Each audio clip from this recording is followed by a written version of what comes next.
The events in this program are inspired by a true story. Names, dates, and events have been changed. Viewer discretion is advised. On this episode of Bizzare Murders, Jorge and Miguel are famous wrestlers who also happen to be twin brothers and little people. These two larger-than-life personalities give new meaning to the expression sex, drugs, and rock and roll. But when one night goes too far, Jorge and Miguel face the ultimate fight of their lives. Abita! Necesito Abita!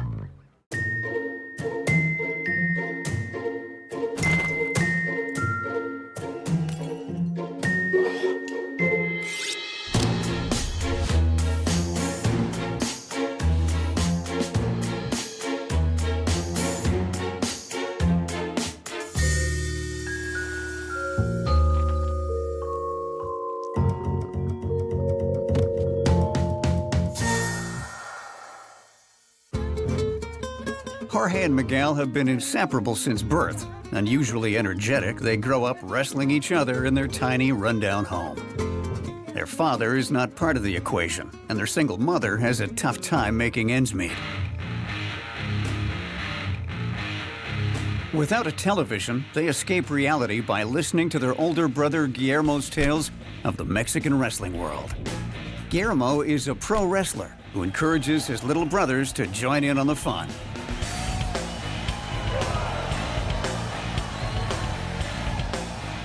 When they're teenagers, Guillermo sets the twins up with their first gig.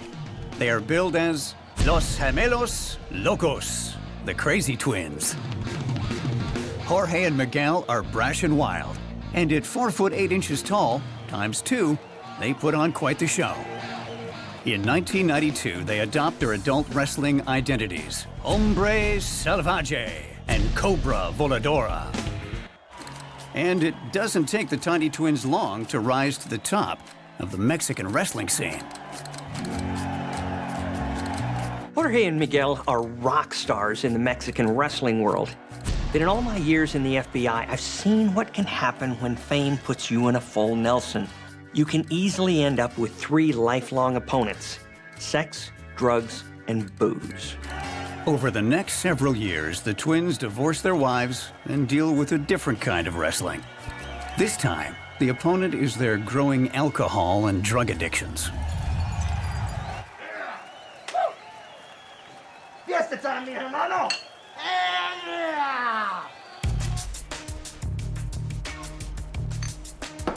Yeah!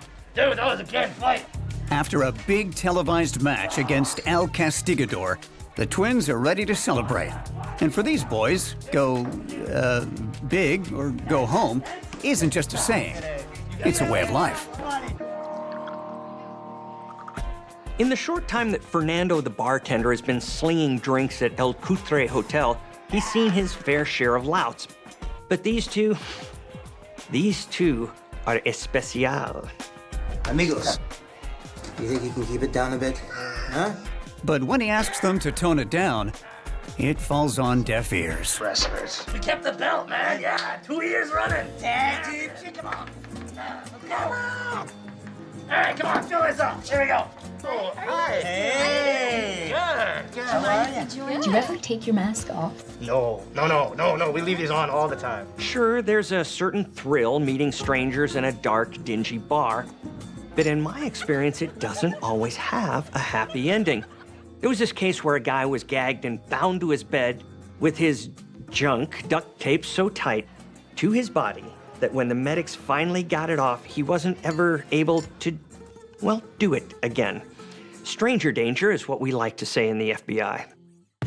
The ladies make it known that they are prostitutes and that El Cutre Hotel is their office and place of business. And for a handful of pesos, will rock Jorge and Miguel's worlds.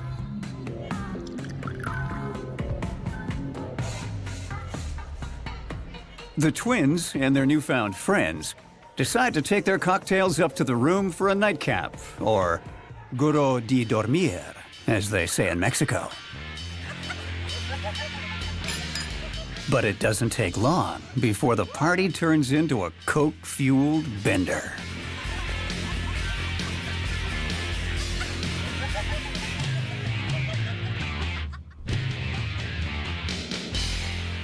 Just because Jorge and Miguel aren't able to actually receive the services that were agreed upon doesn't mean that these pros aren't getting paid, because that's how it works in this world.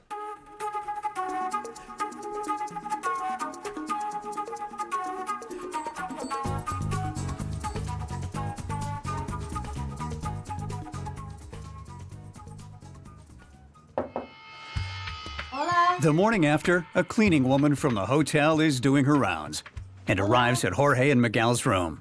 It's well after their checkout time. She tries to wake the twin wrestlers, but when they don't respond, she becomes concerned. Abida! Necesito Abida!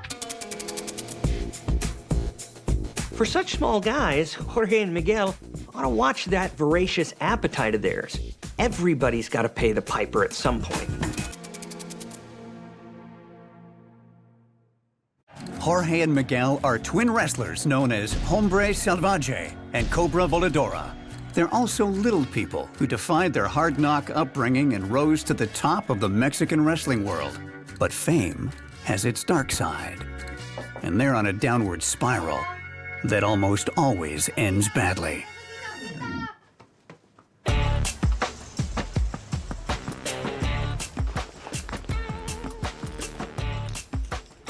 Cobra Voladora.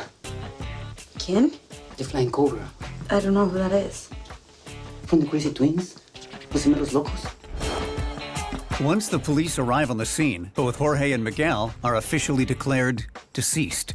The question the authorities immediately ask, was there foul play involved? But with no signs of forced entry and no signs of assault on the bodies, they can't ascertain the twin wrestlers' cause of death. It's empty.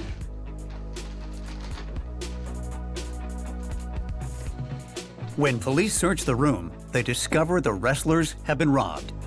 The twins are celebrities in the Mexican wrestling world, and their hardcore partying is well known. Could they have been the target of a robbery gone wrong? Can you fill us in on what happened? I was just coming in to clean the room like I normally do, and I knocked on the door. While they wait for the results from the autopsies on Jorge and Miguel, detectives question the cleaning woman who discovered Jorge and Miguel's dead bodies. I just found these guys and they were dead. I'm not surprised that they're grilling the cleaner. I mean, I do the same, because you wouldn't believe how many times that the person who finds the dead body is really the person who put it there. But Guadalupe the maid has a solid alibi for the previous night. She was at the quinceañera of her 16-year-old niece. The police then turn their attention to the hotel staff working the night before. They're especially interested in a woman who was working at the front desk, Yolanda. So who called you into the scene? That was one of the housekeepers that I have on staff. Yolanda tells the police that she remembers the men. Whoa, big surprise. Who wouldn't remember two guys with luchador masks in a bar? I mean, really. She insists that she made no contact whatsoever with Jorge and Miguel. But she says that the bartender Fernando complained to her after his shift about these two obnoxious hombres pequeños who he'd like to smack around real bueno. So, Fernando, you know why you're here. The detectives move their focus to the bartender who served Jorge and Miguel the night before. They want to hear about their interaction and what it was about the brothers that rubbed him the wrong way. Would you give them anything else besides alcohol? No, nothing. But when asked if he served anything other than alcohol to the little people, Fernando flies off the handle and gets very defensive. Blame something for me I didn't do, okay? I didn't do anything. Nothing. So here you've got this hot-headed hombre who was not only super pissed off with the little guys, but had access to what they were drinking all night, and now they're both dead with no visible signs of assault. And what the hell's Fernando thinking acting like this with the cops? Now they're gonna make him their suspect numero uno. The twin wrestlers' autopsy results come in, and that's when the case goes from weird to bizarre. Los hombres pequeños have died from an overdose of tetrahydrozoline, HCI, more commonly known as eye drops. And the huge levels in their bodies can only mean one thing: they were poisoned. The effects of tetrahydrozoline HCI when mixed with alcohol causes drowsiness, nausea, and amnesia. Kind of like what you'd find in a Rohypnol case, AKA the date rape drug. Using tetrahydrozoline is a cheaper way of knocking someone out, but definitely not your typical murder weapon. Toxicology reports confirm that for men of their size, death would only take 1 hour from when Jorge and Miguel consumed their drinks laced with the poison to when they died. Turns out that everyone's favorite asshat bartender, Fernando, is no longer a suspect, because he left the building soon after the foursome went upstairs, and he wasn't at the crime scene within the timeline that the men were murdered. Too bad. I was starting to like him for this one, but that's the way investigation goes. When detectives review past case files, they uncover several with a similar MO. Men who were drugged and robbed using tetrahydrozoline found in eye drops mixed with alcohol. But in these cases, there were never any fatalities. Detectives review the security footage from the hotel and isolate 2 mystery women seated with Jorge and Miguel. As far as the detectives know, they are the last people to have seen the twin wrestlers alive, which now makes them the prime suspects in the murder. Okay, they're leaving. Wait, let's see if we can get her. There. Their focus then turns to the women. That's the first suspect. Video security footage is one of the greatest things that ever happened to law enforcement. It's almost cheating. Solving a murder is still a major grind, but man, does it help when video is part of the evidence. Second lady. But without IDs for the 2 mystery women, detectives have no way of tracking them down. They release their sketches to other law enforcement agencies and the local media in hopes of turning up a lead. Sure, the media can at times be a pain in the ass and actually hinder an investigation.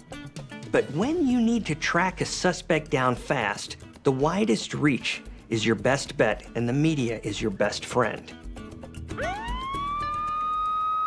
It's all hands on deck to find the 2 mysterious ladies of the night who took twin wrestlers Jorge and Miguel to their hotel room for a little R&R the night they were poisoned to death.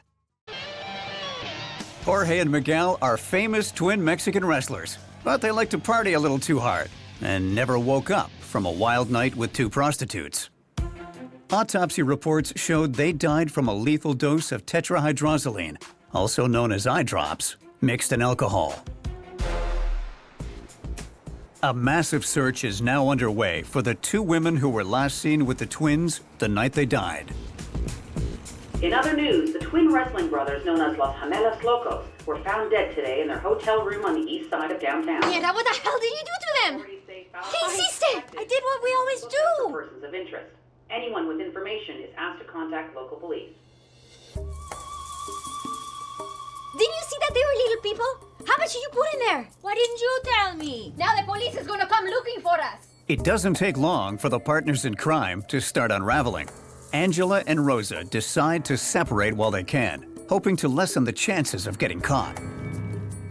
With only scant physical evidence and the police sketches to go on, the cops are at a loss for how to track down their prime suspects.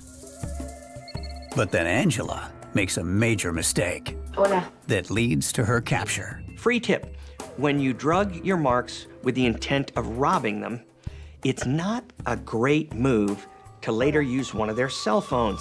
Why not just buy yourself your own burner with the money you just stole, right?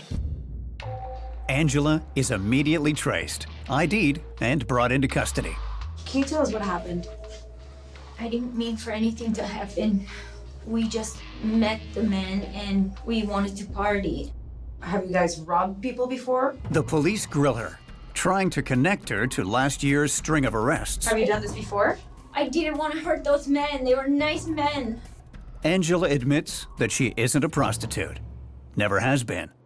She makes her living drugging men with eye drops, and once unconscious, she robs them. She's been at it for years. The dynamic duo are actually part of an all-girl gang in Mexico called Las Damas that specializes in posing as pros, baiting men to their hotel rooms, drugging them, and robbing them blind. Can you tell me who this person is? This is Rosa. If anything happened to those men, it wasn't me. It was Rosa. Not only does Angela tell the police where to find Rosa, but she claims that Rosa is actually the brains behind the whole operation, and that she had nothing to do with it. She didn't poison them. Kingpin Rosa did. She has done this before. I know this. I can't tell you the amount of times we got someone to flip while they're in custody at the FBI. A little bit of mind games with some carefully placed pressure, more often than not gets the person talking. Friends until the end, right? Not really. The police have got to get to Rosa before she flies the coop, or possibly moves on to her next John. Celebrity twin wrestlers Jorge and Miguel partied with the wrong women one fateful night. Turns out Angela and Rosa are part of a gang of women that pose as prostitutes, then drug and rob unsuspecting men. The police have Angela in custody and an APB out for her partner Rosa. Where can we find her? In an old apartment on the east side. The detectives break Angela, and she reveals where Rosa can be found. Police track down Rosa holed up in a Fleabag motel on the outskirts of town. She's promptly arrested and brought in for questioning. I poisoned somebody? No. That did not happen. She said that you two were accomplices and you were the mastermind behind it. Angela, she's the one. If those people were poisoned, maybe she did that? I didn't know nothing about that. Shocking, I know. But Rosa doesn't agree with Angela's assessment that she's the mastermind.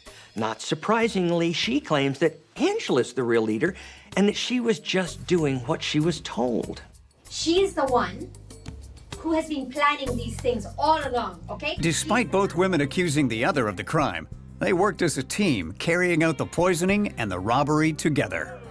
Look at that, Roddy! Oh, here we go. Salud, amigo.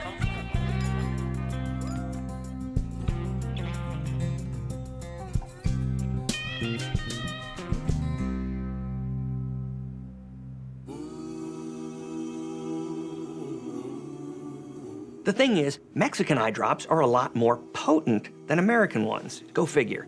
I guess they have a more relaxed FDA-type situation. Now, a dosage of around 10 milliliters is enough to knock out an average-sized guy, but the same amount applied to, let's say, a 4'8" individual would be fatal. When Angela and Rosa drugged the little wrestlers, they weren't planning on killing them, just knocking them out.